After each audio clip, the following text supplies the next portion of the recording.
One of those weeks. It's what time? 2:00 p.m. 2 p.m. on a Sunday, man. We got Logan.Jpg.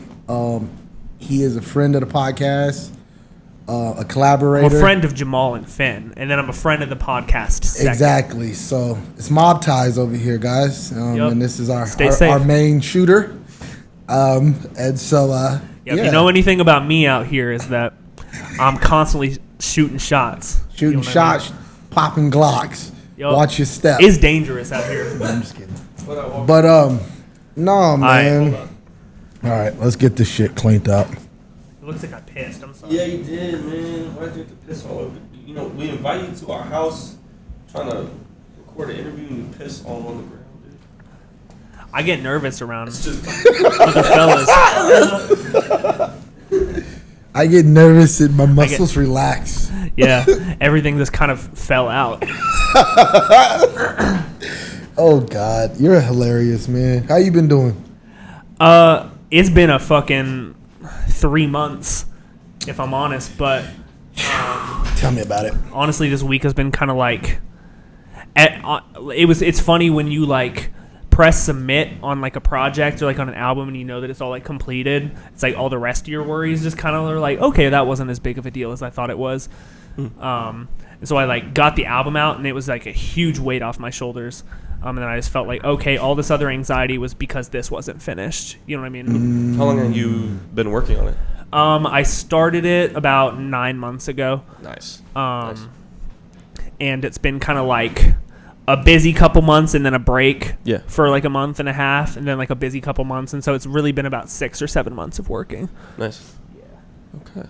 Yeah. Very good. We were trying to talk about beforehand, like what, kind of what questions we would ask. And we were trying to like understand where your musical influences kind of come from and how you choose to present them in your music. And we were having a hard time trying to find a great adjectives or like a phrase that would capture your kind of sound. So I wanted to pose that question to you and to okay. So like you want to know like what my influences are or just kind of how I would describe them? I think or just all of the above. I think kind of all the. I mean, that's kind of all the above. Those go into each other. I would say. Yeah. How does your influences roll into what creative decisions you choose to make? Yeah. Yeah. Yeah. I guess I was kind of telling EKM earlier is like a lot of my influences currently are like all these really like terminally online kids that are just super crazy about output and just all they do is work. And so I'm like, with their busy schedule and with it, because they're like touring and like doing merch and putting out like full length label projects and shit. Like, I'm like, how do I, like, as a person that has like 2 jobs and is in school and is like juggling all this other shit, like, how do I create the same output? And the answer is I can't. The answer is I don't have the capacity for that. And I think that's what I think that's kind of what I'm trying to get across is like I'm working so hard on like the shit that I'm putting out and the shit that I'm working on, and it's not in my mind even comparing to like the people that I'm looking up to. And so it's almost like how can I keep like pushing to get it to sound as much like what I enjoy listening to as I can. And I think a lot of my, like I said, like a lot of my influences currently are people that like I admire within like similar genre realm or whatever, whether it be like real croony pop music with like some electronic influence or whether it be like more industrial hip hop with some more like sample based beats and stuff like that. How do I do that while also like not copying, but I do like my influences to be like known, and so I've kind of just been working off my recent influences and then also trying to reach back to what used to influence me, which was like boy band shit. Like when I was like a little kid, I was listening to like NSYNC and like Michael Bublé and like just more of these like more theatrical voices, like all the pop, like like Britney and stuff like that. And so I'm trying to like incorporate all the stuff that they did that was so over the top and stuff. And I'm like, how can I do that within my sphere? Yeah, your medium. Yeah. Okay. That's Interesting. kind of where I'm nice. sitting, I suppose. Yeah. I think. So do you try to, like, for me, I try to take I may start with a sample, or I may start with an idea of I want to make a type of track, whatever it is, or whatever I'm listening to. Yeah. But I mean, I'm guessing there's a point where you take it in a direction that's to you. Yeah, it almost like my kind of process, or at least recently anyway, with this past project is it's kind of evolved to the point of like, how can I hear a sample that I really want to use and then immediately change it to where it's not recognizable. Yeah. Like it's more of an Easter egg for me than it is for other people. I want to take things that I think are funny or that I think are like there's a track on on Spectator that samples that I don't know if you're familiar with that clip from Wheel of Fortune where maybe not, where he goes, Pat Sajak goes, there's only like two, like, you know how Wheel of Fortune works, right? Yeah. There's only like 2 letters available on the board. And he's like, I think I want to solve. And the guy goes, or Pat, like the host is like, okay, well, just so you know, if you get this, there's a $7,000 jackpot. Like, that's a crazy guess, but go ahead. And the category is fictional characters, and he only has an S and a D. Yeah. And then there's a hyphen in the puzzle. And he goes, Shaggy and Scooby-Doo. And he gets it. And he goes, whoa! And so I was like, I want to sample the crowd's like, whoa! Yeah. Okay. But also it's just like a funny, like I've always thought that was a funny That is video. funny. Yeah. And so like, it's more like, let me take that and then just immediately, like, that's the first thing I do when I drop it into the DAW. It's like I morph it into something that it doesn't sound like, and then the beat starts from there. Yeah. And so I don't even remember what I was answering, but that's kind of how I've been approaching like sampling and like I don't really want it to be recognizable for people, but if you get it, it's like, oh damn, good for you, you know. So was there a point where you had a certain way of making music that you like were tired of, and then you had to like find something that gets you kind of going? So it's like, it was almost like when I first started making music, when I put out my first project, it was that I wanted to make it sound as clean and as polished as possible, because I thought that's what equaled good. You know what I mean? I thought that like if it sounded clean and precise and clear, then that was the best music to digest. And now it's almost gotten to the point where I'm like, okay, you heard me do that. Now it's like, you know that I can do that. Now let me make it messier and hope that you understand that it's more of an artistic approach rather than a sloppy approach. Right. You know what I mean? Yeah. So I think that's what's changed the most, is I'm kind of more relying on people to like understand that the choices I'm making are stylistic rather than lazy, which is kind of a fine line to walk. It is a Yeah, fine line. exactly. Especially, Like, because regardless, like, it's still the same amount of work to get it to sound the way it does, but it sounds much messier. Right. And so it's like, I hope that it just is interpreted as like, oh, okay, he spent a lot of time getting it to sound, getting that, you know, like, kick to trigger the crunch in the vocal, or getting that to whatever, rather than just like making it sound like the whole thing is clipping. And like, you know. Yeah. It's not just putting distortion on everything and then hoping for the best. It's a lot more than that. Yeah. Question for you. Yeah. How would you define your brand of hip hop with your ability to use distortion that way?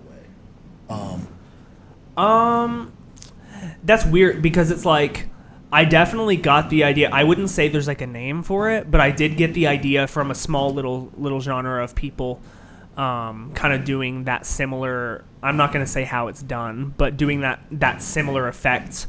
And there's an artist named William Crooks that does that. There's an artist called Funeral that does that. A lot of Underscores, Jane Remover, a lot of their music has this effect where it's so the kick is so sidechained, but it's not sidechained to compression. Like it's sidechained to a saturator, or it's sidechained to a phaser. So every time it hits, there's a little warble, or there's a little, or a tremolo even, like on a vocal. Cool.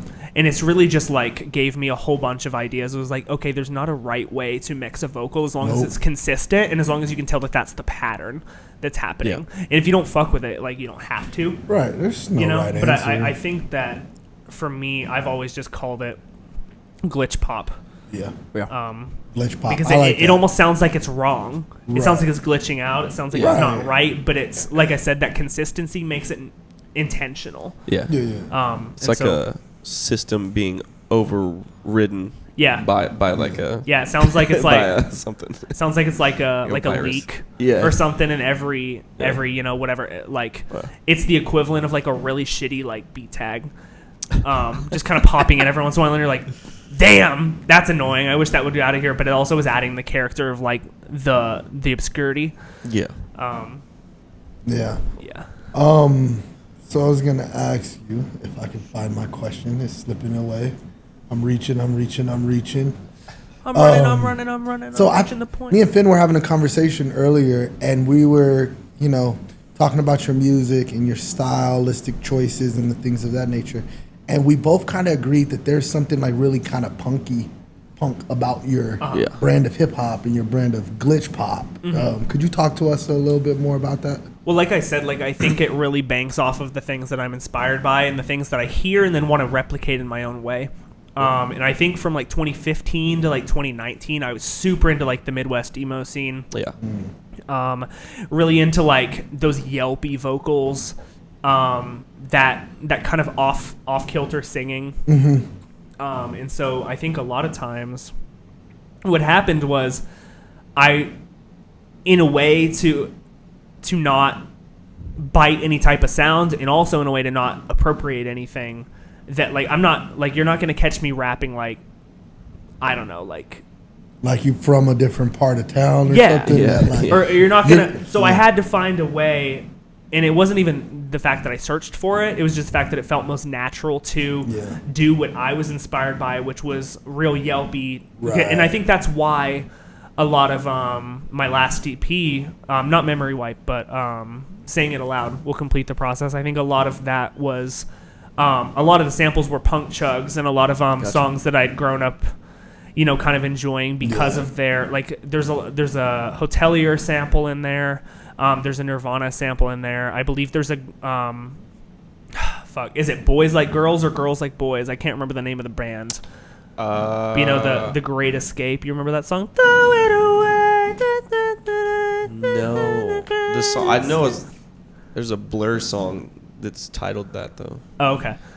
Yeah, but it was a lot of that kind of scene core, MySpace era, real swoopy dyed black hair esque attitude that I think I was let me just put this in hip hop so that I don't have to, because my speaking voice and my you know what I mean, that's not gonna translate within hip hop. I have a pretty high register voice, and so I had to find a way to make it unique. In a way, definitely. And so I think it was inspired really heavily by that kind of scene, that post-hardcore, whether it be Pierce the Veil type sound, or whether it be I was super into Breaking Benjamin when I was little. It's that, just that kind of vibe. I think I was trying to translate into hip hop.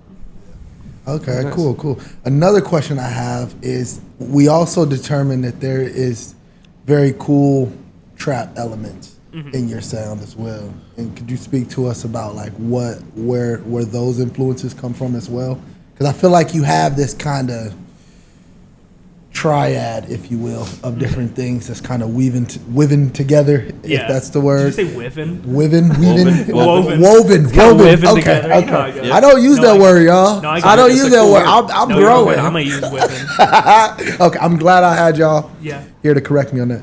But so it's this kind of emo, distorted, and trap. Blend. Well, it's funny. The answer that I don't want to have, but I do, is that when I first started producing, I used to look up a ton of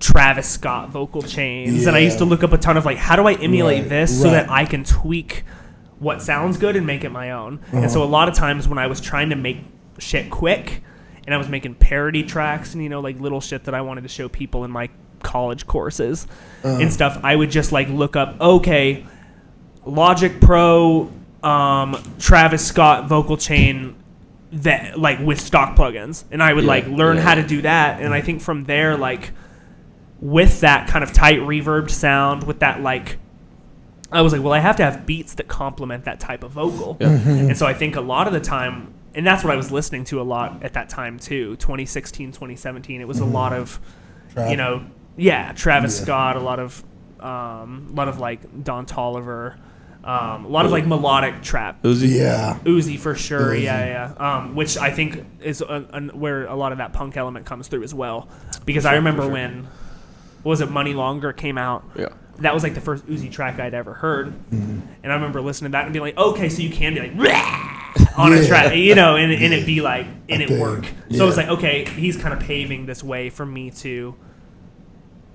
He's kind of, giving me a little bit of cushion so that I don't have to sound like I'm the only person trying to do this. Right. Props to Uzi. Yeah, he kind of for that. But I can't lie. In high school, I hated on him a little bit. Yeah. But I do like. He has tracks that I do like. Like, I'm not trying to hate right now. But I definitely was like, everybody was listening to it, so I was like, yeah, it's not cool. Yeah. But isn't that part of it though? Because like that's the punk element of it. It's just not for everybody. Yeah. You know what I mean? And they go into that experience or to that endeavor knowing that, like, hey, this is not for everybody. But those who get it, get it. But I've always found Lil Uzi Vert to be just as interesting as an artist for similar reasons to what you just mentioned. Yeah. Uzi is like the Marilyn Manson of trap music, which is really cool. What he is? Yeah, he's ripped now. He's yoked and good in the gym. So. And I mean, good. Every rich person should be in good shape. I don't understand how it doesn't make sense for you not to be. Look at Gucci Mane, bro. Look what happened to Gucci. But it starts up here. But he was able to transform his mind in jail. Yeah, but there's a couple other things going on. Did you? Did you read that book? Any of you? No. Which one? The Gucci Mane book? No. It's actually kind of incredible. I bet. Like, did he walk us through it? I mean, it was like with another author. There was a like someone. Or that, have you ever seen, this is a stupid reference, but have you ever seen BoJack Horseman? Nah. Okay, well, there's this whole element of that that show where one of the characters is like sitting in on his life, essentially, always interviewing him day in, day out, like trying to get like a sense of who he is so that she can then tell his story better. And I think that's what happened with him. He had like cool. Somewhat of a ghostwriter, someone that was like basically just taking what he was saying and making it more authentic. Oh yeah, a lot of no celebrity actually writes their own book. No, they work with writers and I read the fucking Barack Obama autobiography. He didn't write that. Right? No. Yeah. It's good. Mostly, I don't think people do. I mean, I guess an autobiography should be about Kind of should be written by you, I would say. Yeah. That doesn't mean you can't have elements. Then it's just a biography. You know what I mean? I mean, because I know we've all been in a position where, like, you see, this person has a book out, and you're like, they can't write a book. Like, I know damn well Donald Trump didn't sit down and write a book. I'm just saying that. The art of the deal, you know what I mean? I'm just saying. Yeah, it was someone that was really, really, really, really, really, really inspired by Donald Trump that wrote and said, can I please do this for you? It could be close collaboration. Yeah. But to see that person, like, actually type it out, like, word for word, I doubt it. You know what I'm saying? Okay. Circling back real quick. So we talked about some elements from your sound. There's another element I want to bring up, which is your melodic component, which and your use of auto-tune and stuff like that. Yeah. And so talk to us about the inspiration behind that and how you get that to work with all the other elements we just mentioned. So when I think of auto-tune, it's interesting because I use auto-tune a different way on every track. Sometimes it's really hard tuning. Mm-hmm. Other times it's really just to correct minor errors, and then other times it's used as almost like more of a VST or like an effect. Yeah.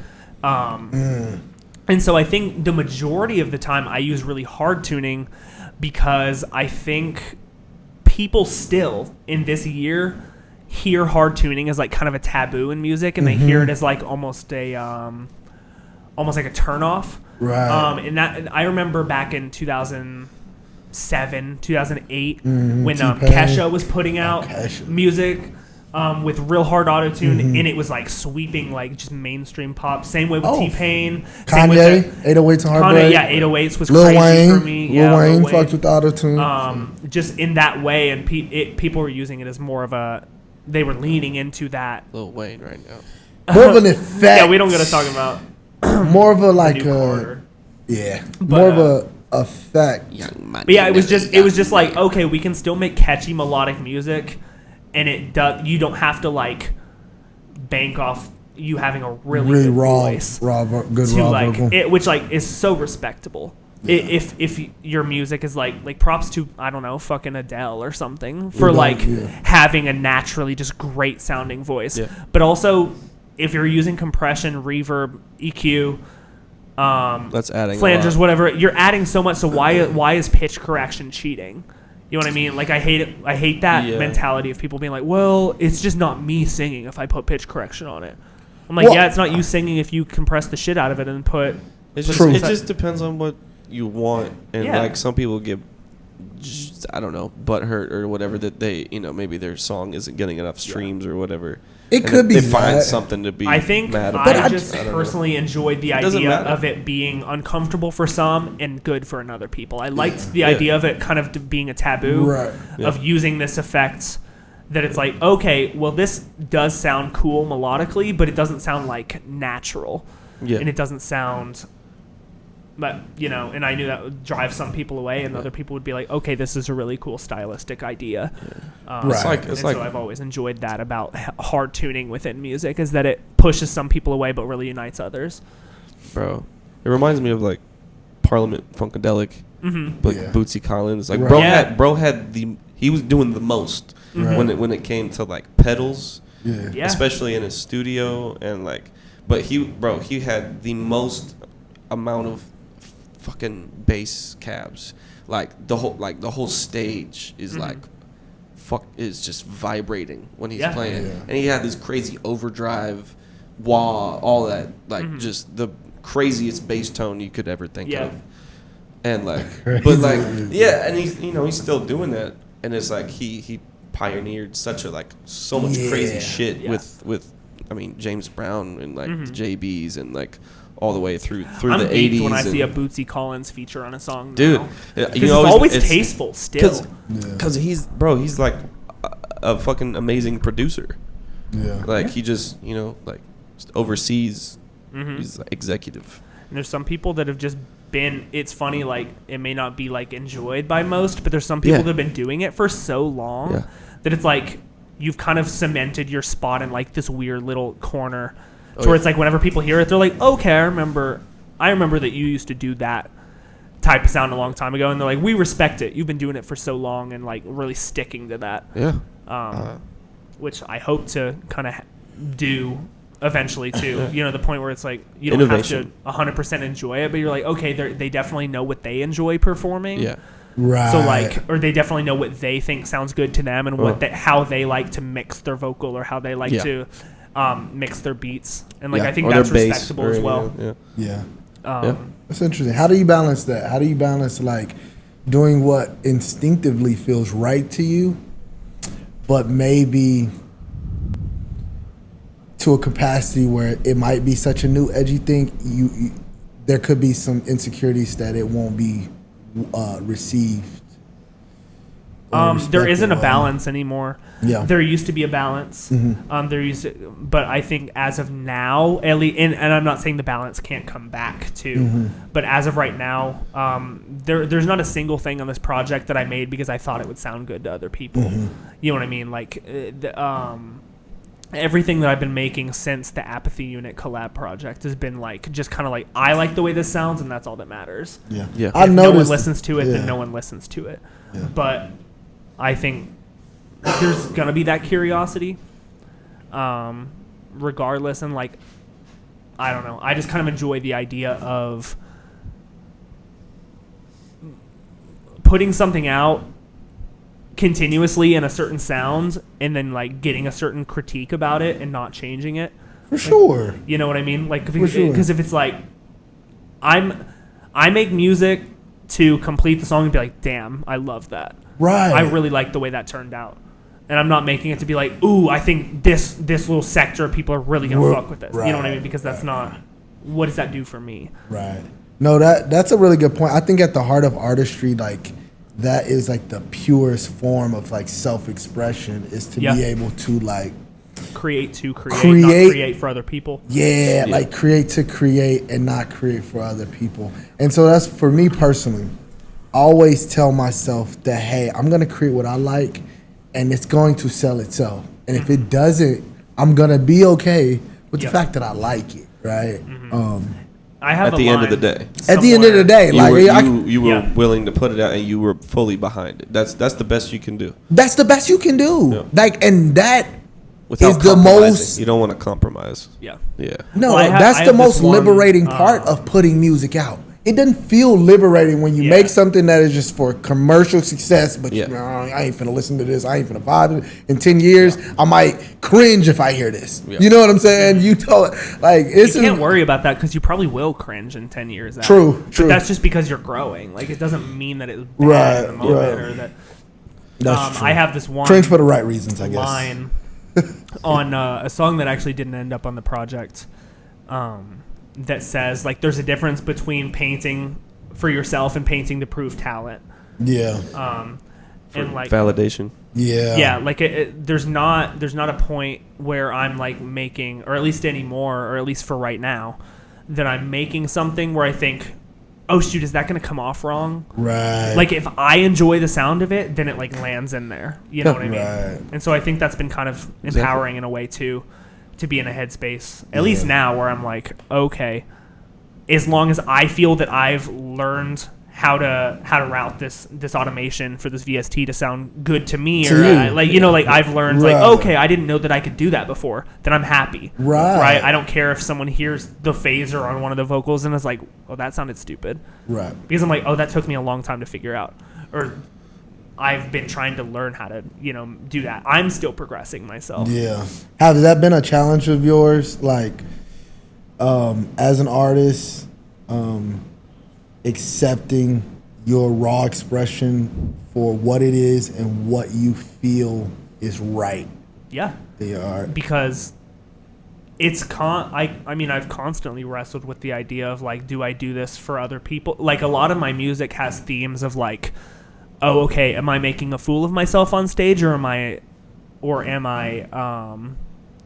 pushing some sort of boundary, or you know what I mean? Like, yeah. And so a lot of it is like this: you can't focus too much on how people are going to interpret it, because a lot of time it takes me long enough to figure out how I'm interpreting it myself. Yeah.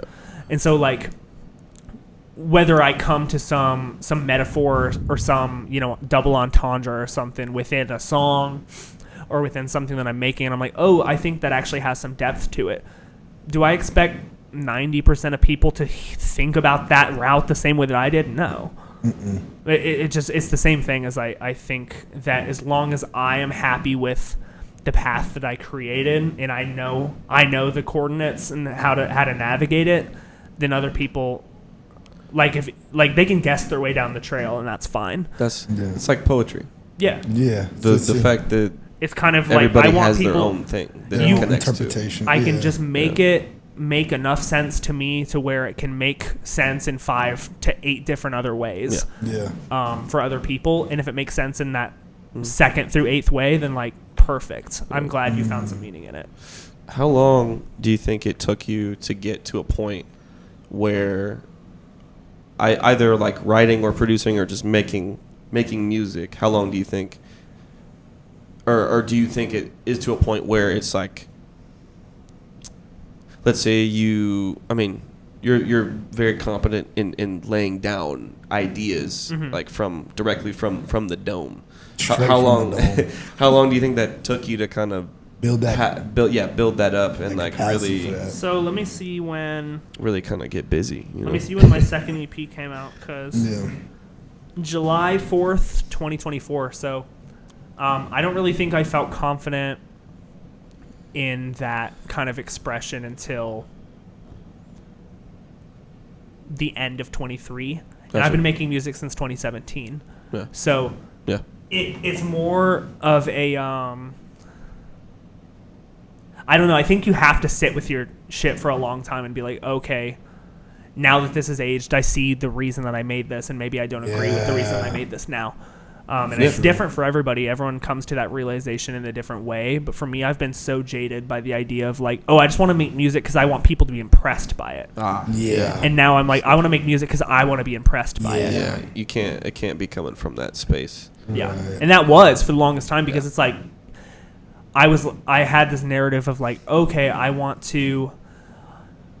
people to hear what I'm making, but I also want them to think that it's like good enough to compete with fucking, I don't know, like someone up in it.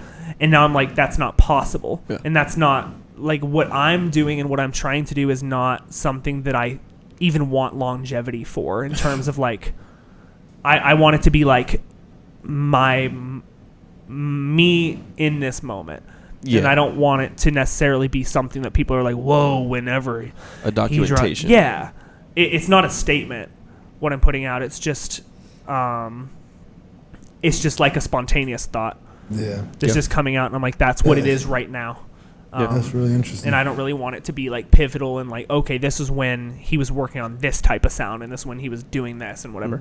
So yeah, it feels more like it's really just kind of like, and that's what's cool about the JPG name in general is like when I made that alias, it was because it was like, these are just photos of songs. They're just images in time. They're just little snapshots of like ideas that whatever. And I think that still is true since 2017 is they're all just songs that were just like ideas that I had. They're not like this overarching story or I mean, collection of things rather than while it may be the past 3 projects I've put out have been concept records. They're conceptual in their box. They're not conceptual amongst like a whole medium. I'm not trying to say that they're conceptual in a way of like trying to change a genre or trying to like make a statement. They're just conceptual in the way of like, okay, I wanted there to be 2 meanings to this, or I wanted there to be, or like you wanted to keep a theme exactly for the album for the time being. For that time being. Yeah, for sure. Definitely. Okay. So go ahead. So I find it easier for me to make music and really like go deep into, it just spending days on end, working on stuff and kind of just diving deep. It for me it's easier to commit to that. Well, okay, first of all, it's just a big time commitment. And so I think the more time that I can set aside strictly for either just like drumming or just like making, okay, I'm going to do this when I get home from this, or like I'm going to go take a long weekend and go to a cabin and just, make stuff. Like for me, that makes it easier to like focus on something. Obviously, like you said before, got 2 jobs in school. Like everybody's got work, everybody's got going on. So I think people's best products come out when music is their top priority. And which like sounds really like duh. Never heard it put that way. But I mean, like, in terms of like being really busy. Like, how do you manage that? How do you still try to put out the best thing that you can? It's an unhealthy obsession with me not focusing on the things that are important and me focusing on music. Yeah, exactly. You know what I mean? And I'm not saying that my music isn't important, because I think it is. But it is me saying that like I'll be like, oh damn, I got a $400 and something bill that I forgot I had to pay. Flip the envelope over and I'm like, but I heard this song that I was inspired by, so let me focus on that. And then I go to sleep and I'm like, oh, the bill. You know what I mean? It's like, I think that people that are really inspired by, or the people that have that drive to constantly keep bettering with what they're making, that's always like the biggest thing for them. And like that has been a conflict in my life and in relationships. Nothing trumps it. No, and in things like that, it's like it's kind of a love-hate relationship of like, this gets in the way sometimes, but also if it didn't get in the way, I wouldn't be making shit that I was proud of. True. Wow. Very well said. Where do you see yourself in 5 years? What does success look like to you over the 5 years? That's funny. I've never been a 5-year plan kind of person. I'm not saying that you have to have a plan. No, I know. I just mean in terms of like the way that I see it is like I hope that I'm just further along than I am now. I don't have a goal. I just hope that I don't go backwards. Are you still in school right now? Well, what would be backwards to you? Backwards would be if I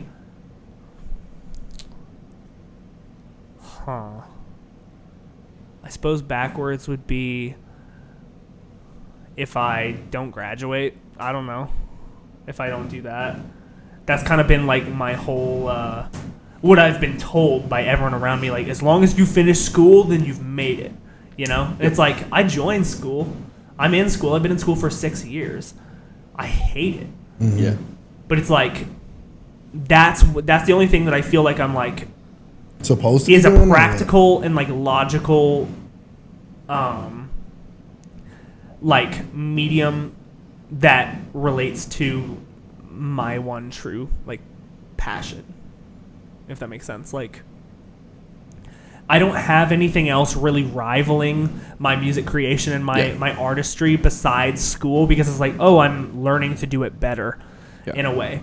But nothing like I suppose that if I were to not finish that, I would feel some sort of failure, because that's what I've been banking this whole thing off of, is that okay, you can make this somewhat of a career, but you have to get this degree, or you have to, so I guess it's just that, like, that's the only way I feel I can move backwards, because to be honest, I've worked just like a bunch of random jobs, and I make decent money, but I've been a server, I've been a barista, I've worked at fucking Smoothie King, I've worked at just like random jobs like that. I'm just making like an hourly wage, and I'm not. Yeah. So now that I have this thing that I'm working towards, this degree, this engineering job, I'm like, okay, that's the only way that I can really make this music thing like any more of a reality than it is now. Mm-hmm. That's the only way that it can go from like DIY to like getting somewhat paid for it. You know what I mean? And that's not the point. I'm not trying to get paid to make music. I'm not trying to whatever. But I feel I would move backwards if I didn't at least do that for myself. And try to, if it's this important to me, I may as well try and make money off of it. Because it aligns the two things, is, you know what I'm saying? So if your passion is to make music and to live, if you can find a way that funds that. And, I mean, that's everyone's dream. That's not everyone's goal. That's everyone's dream. It's everybody's dream. To get paid for the thing that they love. And like I was saying, all these kids that sounds really bad. All these 20-year-olds that I look up to in this scene, doing these crazy things, and be like, damn, like I never thought I'd be able to support myself off this music. That's not what I strive to do. That's not my goal, because it's not realistic. Yeah. But if that happens, fuck yeah. You know what I mean? Like, so I may as well put any step that I can towards that. Like if I'm already in progress, like I said, if I've been doing this for 6 years, I may as well be like, okay, let's bank off of that making me the money. You know? So to answer the second question, what does success look like to you? I'll let you define that in your own words. Success would be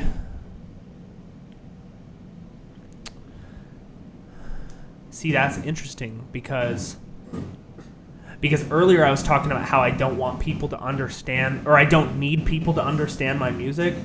I just want them to like it in the moment. Mm-hmm. I think success would be having people get it. That's when I would feel completely fulfilled. Is if I get feedback in ways that people are interpreting it in the way that it was meant to be interpreted, which is like a shot in the dark. But I think that would be really cool, as if people are that tapped in. You know what I mean? Yeah. And that would be a success to me. I got you. So, yeah. So on the contrary, let's say that doesn't happen? It probably won't. What on a maybe grander scale? Uh-huh. What does success look like?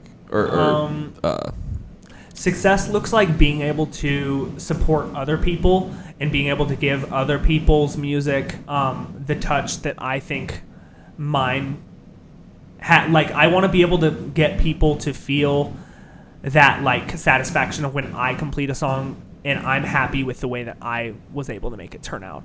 I want to be able to, like, execute those ideas for other people.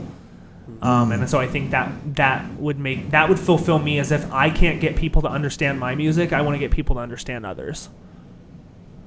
So no matter you are. I mean, I'm the same way, but you're dead set on music. Music is Yeah. You're not. Or in some You're fashion not or looking another, to be. or audio. Yeah. Okay. In some fashion you're of not another. looking- I'm not trying. I don't need to be like a headlining artist. I would like to always be making music, and then if I can like be like, hey, what if you do this take another way, and then they do it, and I'm like, whoa, cool, like fulfilled. Like I just want to show people through what I've learned, like it's not like, as long as you just like stretch a little bit, like you're gonna get to like a point where you're happy with your product as well, and like I want someone to be able to trust me with that as well. No. No, I feel that. I like. Game 7 tonight. Yeah. The game 7 go OKC. What's our OKC? Who do you got? I'm not watching. You don't care? No. All right, change the subject then. No, I was about to ask you. Fuck, what was it? I was literally- He had something, but no, OKC's winning it all tonight. You heard it here first on the Reelwav. What's the final score? It's gonna be a tough one. I'm going. It's gonna be. I mean, this game saved 118 to 116. I don't think it's gonna be that high. It's game You don't 7 think- for the NBA Finals. They are going to be playing the best defense. Okay, let's say 98. Yeah, it's gonna be under 100. 95. I'm gonna say 95 to 84. It's gonna be that type 95, of 84 OKC. OKC. It's gonna be that type of game. Okay. It's gonna be a high defensive game, but we'll see. I mean, Okay.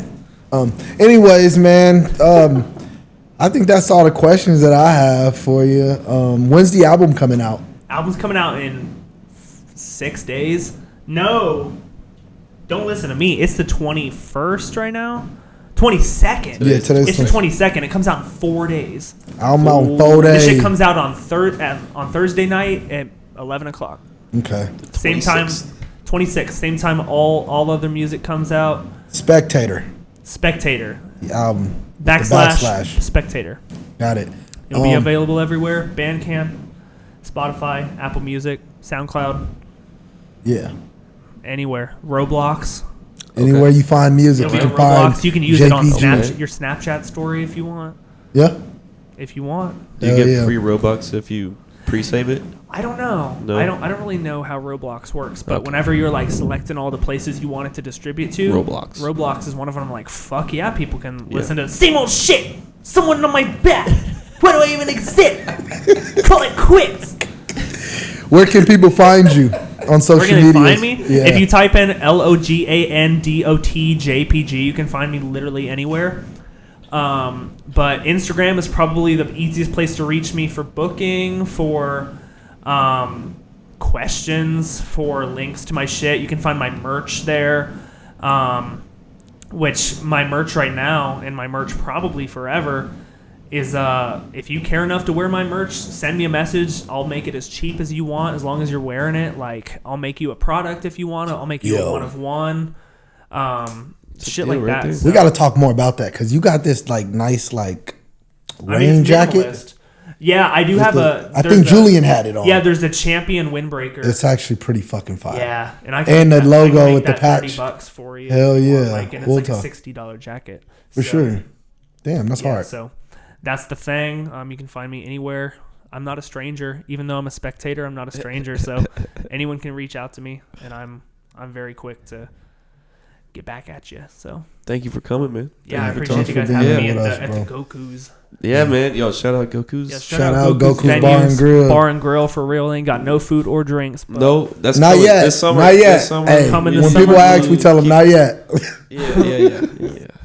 Ears and eyes open. Keep your ears and eyes open. Yeah. Thank All you right. guys. Thank you guys. Appreciate you. We'll catch you in the next one. It's a motherfucking real ass wave. It's a real wave, a real wave. It's a motherfucking real wave. It's a motherfucking real ass wave. I just really wanna know, how do I feel that way? It's a motherfucking real wave. It's a motherfucking real